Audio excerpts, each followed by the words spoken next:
نحمده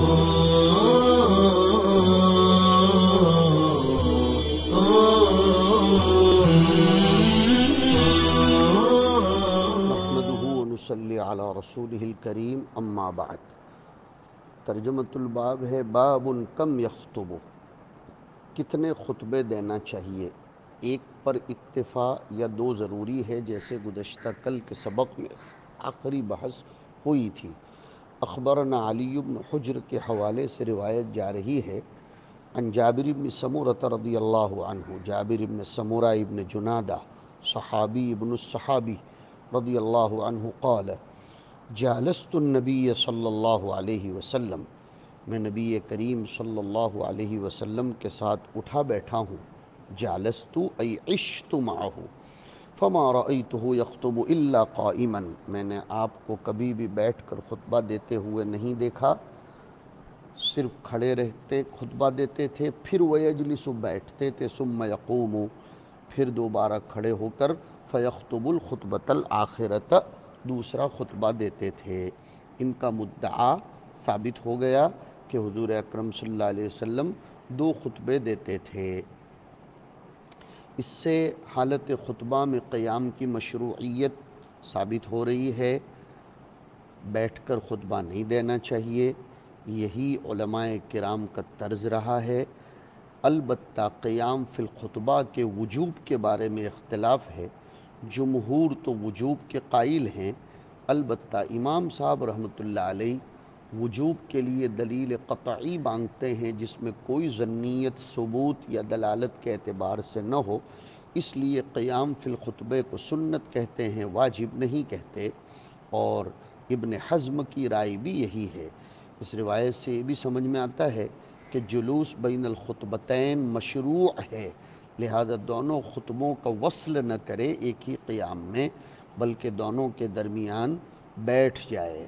اور اس سے یہ بھی سمجھ میں آتا ہے کہ جلوس بین الخطبتین کی حالت میں تکلم نہ کیا جائے۔ اب یہ بحث کہ کتنے خطبے ضروری ہیں میں نے آگے کر دی تھی، کہ ایک جماعت تو یہ کہتی ہے کہ صرف اتنا ہی کافی ہو جائے گا جس پر خطبے کا لفظ صادق آ سکے۔ امام شعبی وغیرہ یہ کہتے ہیں کہ جمعہ کا خطبہ قل کثور جو بھی ہو، بس خطبے کا لفظ اس پر صادق آنا چاہیے۔ اور ایک خطبے کی جواز کے قائل ہیں امام ابو حنیفہ، امام مالک، ایک روایت کے مطابق صاحبین وغیرہ، وہ کہتے ہیں کلام مجتمع اگر ہے تو کافی ہو جائے گا، ایسا کلام مجتمع جس پر خطبے کا لفظ صادق آ سکے۔ امام شافعی رحمۃ اللہ علیہ فرماتے ہیں کہ اگر امام ایک خطبہ دے کر جمعہ کی نماز پڑھا دے تو پھر اسے دوسرا خطبہ دینا پڑے گا، چاہے نماز کے بعد۔ اگر وہ نہیں کرتا، یہاں تک کہ وقت نکل جاتا ہے، تو ظہر کی شکل میں جمعہ کا اعادہ کرنا پڑے گا، 4 رکعتیں پڑھنی پڑیں گی۔ اور اگر 2 خطبے پڑھاتا ہے، دونوں میں جلوس کے ذریعے فصل نہیں کرتا، تو بھی اس کو اپنے خطبے کا اعادہ کرنا پڑے گا، اگر نہیں کرتا تو 4 رکعت پڑھائے گا۔ ہاں، خطبہ لمبا ہونا ان کے یہاں ضروری نہیں، کماً 2 خطبے ہونا ضروری ہے، کیفاً مختصر ہو طویل ہو کوئی حرج نہیں، بلکہ طلبہ یاد رکھو خطبے میں صرف حمد، صلاۃ، امر بتقوی اللہ، قرآن کریم کی اکا دکا آیت، اور حمد اللہ اور صلاۃ علی النبی دونوں خطبوں میں کر لیا جائے تو بھی کام چل جائے گا، کبھی کبھی اس طرح بھی کرنا پڑتا ہے۔ امام ابو حنیفہ رحمۃ اللہ علیہ فرماتے ہیں کہ امام اگر جمعہ کے دن ایک تسبیح پڑھ کر بھی خطبہ دے دے تب بھی کام چل جائے گا۔ یہ امام صاحب رحمۃ اللہ علیہ کے یہاں ہے کہ اگر سبحان اللہ کہہ دیا گویا اس نے خطبہ دے دیا، لیکن یہ تو بہت سے عوارض کے موقع پر، مجبوری کے موقع پر ایسا ہوتا ہے۔ ورنہ یہ کرنے کو نہیں کہا گیا، جواز اور عدم جواز کی بات ہے۔ اس کے بعد کا ترجمۃ الباب ہے الفصل بین الخطبتین بالجلوس، اوپر یہ بحث گزر چکی، دونوں خطبوں کے درمیان بیٹھ کر فصل کرنا چاہیے، وصل نہ ہونا چاہیے دونوں خطبوں میں۔ روایت ہے اسماعیل بن مسعود اور آگے تک عن عبداللہ ان رسول اللہ صلی اللہ علیہ وسلم کان یخطب الخطبتین وهو قائم وکان یفصل بینہما بجلوس۔ اس کے بعد کا ترجمۃ الباب باب السکوت فی القعدۃ بین الخطبتین، خاموش رہے، دونوں خطبوں کے درمیان بیٹھے تو تکلم نہ کرے۔ اخبرنا محمد بن عبداللہ بن بزیع کے حوالے سے جابر بن سمورہ کی روایت ہے قال رأیت رسول اللہ صلی اللہ علیہ وسلم یخطب یوم الجمعۃ قائما ثم یقعد قعدۃ لا یتکلم، یہ ہے لا یتکلم، ثم يقوم فيخطب خطبة أخرى فمن حدثكم أن رسول الله صلى الله عليه وسلم كان يخطب قاعدا فقد كذب۔ باب القراءة في الخطبة الثانية والذكر فيها، خطبہ ثانیہ میں قرآن کریم کی کچھ آیات اور ذکر وغیرہ کرے اللہ کا۔ وبه قال اخبرنا عمرو بن علی، روایت جاری عن جابر بن سمورة رضی اللہ عنہ قال كان النبي صلی اللہ علیہ وسلم يخطب قائما ثم يجلس ثم يقوم، اب ترجمۃ الباب آ رہا ہے، ويقرأ آیات ويذكر الله عز وجل وكانت خطبته قصدا وصلاته قصدا أي معتدلا، آپ کا خطبہ بھی معتدل ہوتا تھا اور نماز بھی معتدل ہوتی تھی۔ اس کے بعد ترجمۃ الباب ہے الکلام والقیام بعد النزول عن المنبر، یعنی ممبر سے خطبہ دے کر فارغ ہوا، ابھی صلاۃ الجمعہ پڑھانا باقی ہے، تو ان دونوں کے بیچ میں وہ کسی سے بات چیت کر سکتا ہے۔ خطبتین اور صلاۃ کے درمیان وصل کرنا ضروری نہیں ہے، خطبہ دے کر اترا، نماز شروع کرنے سے پہلے بات چیت کر سکتا ہے۔ اخبرنا محمد بن علی بن میمون، روایت جاری ہے عن ثابت البنانی عن انس رضی اللہ تعالی عنہ قال کان رسول اللہ صلی اللہ علیہ وسلم ينزل عن المنبر، حضور ممبر سے اترتے تھے، فیعرض له الرجل فیکلمہ، کوئی آدمی آپ کے سامنے آ جاتا تھا، وہ بات چیت کرتا تھا، فیقوم معه النبی صلی اللہ علیہ وسلم، حضور اس کے ساتھ کھڑے ہو جاتے تھے، ابھی نماز پڑھانا باقی ہے، حتیٰ یقضی حاجتہ، اس کی ضرورت پوری کرتے تھے، اس کی بات پوری سن لیتے تھے، ثم یتقدم الی مصلاہ فیصلی، پھر حضور اپنے مصلی پر تشریف لے جاتے اور نماز پڑھاتے تھے۔ یہ حضور کے مکارم اخلاق تھے، حسن معاشرت تھی، حضور کسی کی بات کو خود قطع نہیں فرماتے تھے، یہاں تک کہ وہ اپنی بات کو قطع کرتا تھا۔ پھر حضور مصلی پر جا کر، یہ ترجیحات کا معاملہ ہے، کبھی کبھی کوئی اہم ترین بات ہو تو اس کو فیما بین الخطبتین والصلاۃ کی جا سکتی ہے، اس سے یہ بات سمجھ میں آ رہی ہے۔ لیکن علماء کرام نے اس حدیث پر شذوذ کا حکم لگایا ہے۔ محفوظ روایت یہ ہے کہ یہ صلاۃ عشاء کے باب میں ہے، جمعہ کے باب میں نہیں ہے، ہاں یہ یاد رکھیے، اس لیے کہ اس سے پہلے ایک ترجمۃ الباب ہماری کتاب میں آیا ہے، جو اگرچہ آپ نے اب تک تو نہیں پڑھا، انشاءاللہ پڑھو گے، کہ باب الامام تعرض له الحاجۃ بعد الاقامۃ، جی اس لیے وہ عشاء کی نماز کا بیان ہے، نہ کہ خطبے کا اور جمعہ کی نماز کا۔ اس لیے امام ابو داؤد رحمۃ اللہ علیہ اپنی سنن میں، ابھی آپ کے سامنے جو روایت ہے اس کو ذکر کرنے کے بعد کہتے ہیں کہ الحدیث لیس بمعروف عن ثابت وهو مما تفرد به جریر بن حازم۔ امام ترمذی رحمۃ اللہ علیہ بھی کہتے ہیں قال ابو عیسیٰ هذا حدیث لا نعرفه الا من حدیث جریر بن حازم، اور امام ترمذی نے تو امام بخاری کے حوالے سے لکھا کہ سمعت محمدا البخاری یقول وهم جریر بن حازم فی هذا الحدیث والصحیح ما روی عن ثابت عن انس قال اقیمت الصلاة فأخذ رجل بید النبی صلی اللہ علیہ وسلم فما زال یکلمه حتى نعس بعض القوم۔ پتہ چلا کہ یہ واقعہ اصل تو عشاء کا ہے، یہ واقعہ جمعہ کا نہیں ہے۔ اس کے بعد کا ترجمۃ الباب ہے عدد صلاۃ الجمعہ۔ روایت ہے اخبرنا علی بن حجر، اور روایت جا رہی ہے قال عمر رضی اللہ عنہ صلاۃ الجمعۃ رکعتان و صلاۃ الفطر رکعتان، جمعہ کی نماز 2 رکعتیں ہیں، عید الفطر کی نماز بھی 2 رکعتیں ہیں، و صلاۃ الاضحیٰ رکعتان، عید الاضحیٰ کی بھی نماز 2 رکعتیں ہیں، و صلاۃ السفر رکعتان، اور سفر کی نماز بھی 2 ہی رکعتیں ہیں، تمام، اور یہ 2 رکعتوں کو تمام ہی کہا جائے گا، غیر قصر علی لسان محمد صلی اللہ علیہ وسلم، اس کو قصر نہ سمجھا جائے، یہ نہ سمجھا جائے کہ اس میں ثواب کم ملے گا، یہ بات حضور صلی اللہ علیہ وسلم کی زبان سے ثابت شدہ ہے۔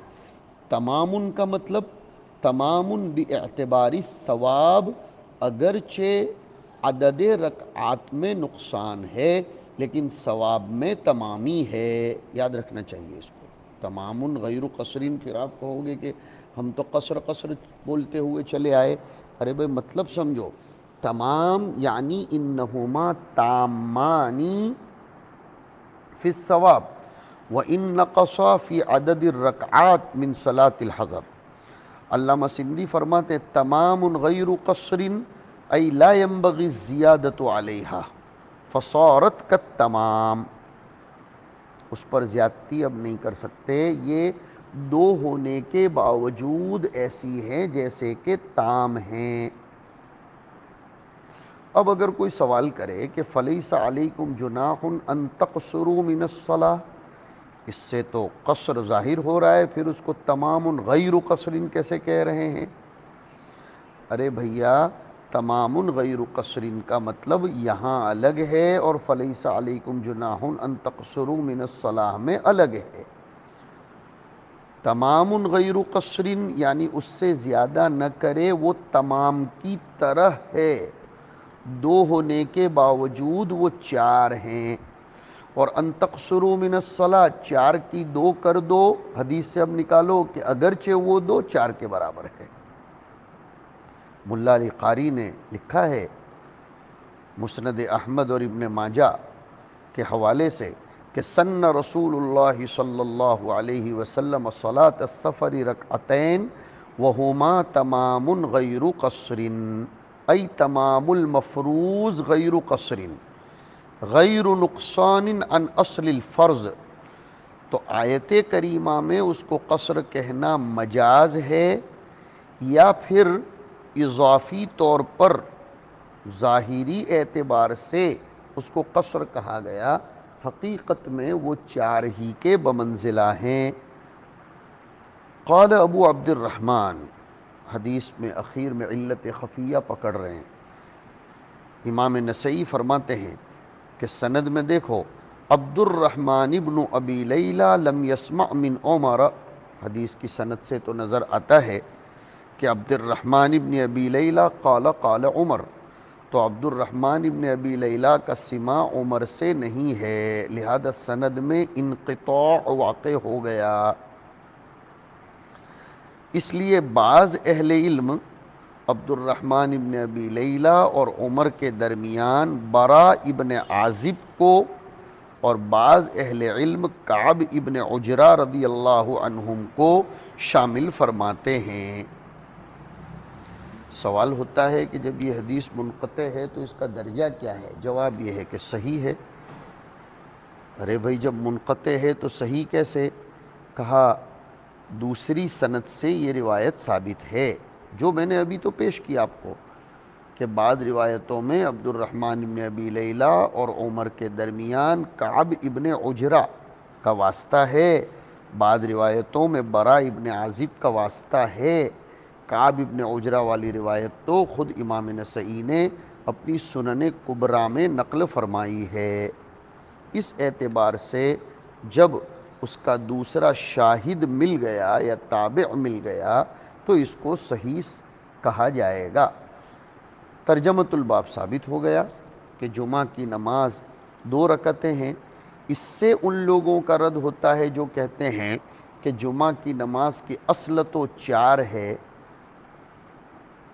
بلکہ ابن حبان نے تو اپنی صحیح میں ترجمۃ الباب ایسے لوگوں پر رد کرنے کے لیے ان الفاظ میں قائم کیا کہ ذکر الخبر المدحض قول من زعم ان صلاة الجمعة فی الاصل 4 لا رکعتان۔ اس کے بعد کا ترجمۃ الباب ہے القراءة فی صلاة الجمعة بسورة الجمعة والمنافقین۔ حضور کا معمول اکثر و بیشتر یہ تھا کہ جمعہ کی نماز میں سورہ جمعہ، سورہ منافقین پڑھتے تھے۔ اکثر و بیشتر یہ تھا سبح اسم ربک الاعلی هل اتاک حدیث الغاشیہ پڑھتے تھے، اور کبھی کبھی اس کے خلاف بھی کرتے تھے۔ یعنی مختلف قسم کی روایتیں مروی ہیں جمعہ کی نماز میں قراءت کے باب میں، ہر ایک کو اختلاف احوال پر محمول کیا جائے گا۔ روایت ہے اخبرنا محمد بن عبد الاعلی الصنعانی عن ابن عباس تک روایت جاری ہے کہ ان رسول اللہ صلی اللہ علیہ وسلم کان یقرأ یوم الجمعة فی صلاة الصبح الف لام میم تنزیل وهل اتى على الانسان وفی صلاة الجمعة بسورة الجمعة والمنافقین۔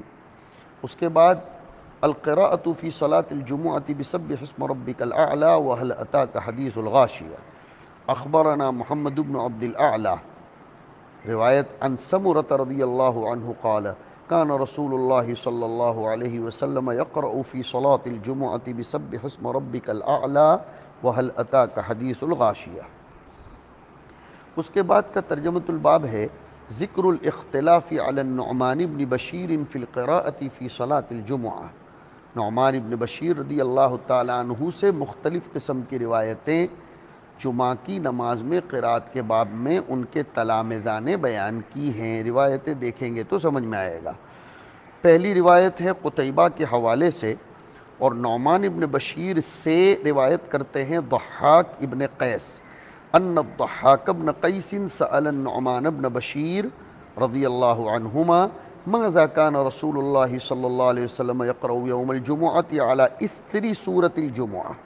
حضور صلی اللہ علیہ وسلم جمعہ کے دن سورہ جمعہ کے بعد کیا پڑھتے تھے؟ قال كان يقرأ هل اتاك حدیث الغاشیہ۔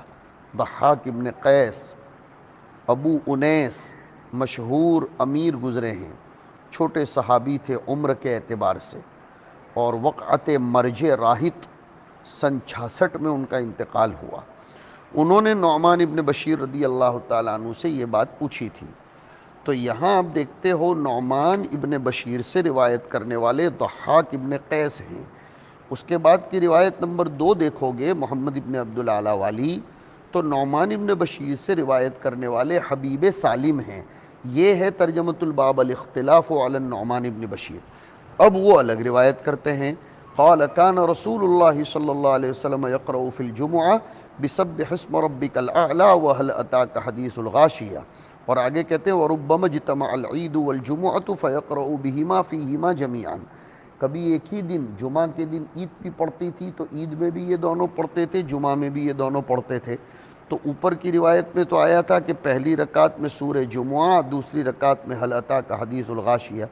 یہاں آ رہا ہے سبح اسم ربک الاعلی اور هل اتاک حدیث الغاشیہ، تو اس کو محمول کیا جائے گا نعمان ابن بشیر کے شاگردوں کے اختلاف بیان پر، اور دونوں صحیح ہے، حضور کبھی یہ بھی پڑھتے تھے وہ بھی پڑھتے تھے۔ اس کے بعد کا ترجمۃ الباب ہے من ادرک رکعۃ من صلاۃ الجمعہ۔ بہت ضروری ہے کہ اگر کوئی آدمی جمعہ کے دن خطبہ بھی اس کا چھوٹ گیا، پہلی رکعت بھی چھوٹ گئی، دوسری رکعت میں آ کر امام کے ساتھ ملا، ایک ہی رکعت گویا اس کو امام کے ساتھ ملی، تو کیا اس کی صلاۃ جمعہ ہو جائے گی؟ جواب یہ ہے ہو جائے گی۔ دیکھو روایت اخبرنا قتیبۃ روایت ہے عن ابی ہریرہ رضی اللہ عنہ عن النبی صلی اللہ علیہ وسلم قال من ادرک من صلاۃ الجمعۃ رکعۃ فقد ادرکہ۔ جس نے جمعہ کی نماز کی ایک رکعت امام کے ساتھ پالی، امام کے ساتھ پالی، امام کے ساتھ، میں بار بار بول رہا ہوں، تو اس نے جمعہ کو پا لیا۔ دیکھ رہے ہیں آپ، اب اس کو دوسری 2 رکعتیں یہ سمجھ کر کہ میں جمعہ کا نائب ظہر کو بناؤں پڑھنے کی ضرورت نہیں ہے۔ اس حدیث کی سند میں علماء نے لکھا ہے کہ یہ مسلسل بالمدنیین ہیں، زہری، قتیبہ بغلانی ہیں اور باقی مکی لوگ ہیں۔ اس میں روایت تابعی عن التابعی ہیں۔ اور ایک لطیفہ یہ بھی ہوتا ہے کہ اگر کسی سند میں فقہائے سبعہ میں سے کوئی ہو تو یہ بھی لطیفۃ الاسناد بنتا ہے۔ یہاں ہے ابو سلمہ، بعض اقوال کے مطابق وہ بھی فقہائے سبعہ میں سے ایک ہیں۔ ایک لطیفہ یہ ہے کہ اس میں سیدنا ابو ہریرہ رضی اللہ تعالی عنہ ہے۔ وصلی اللہ علی النبی الکریم۔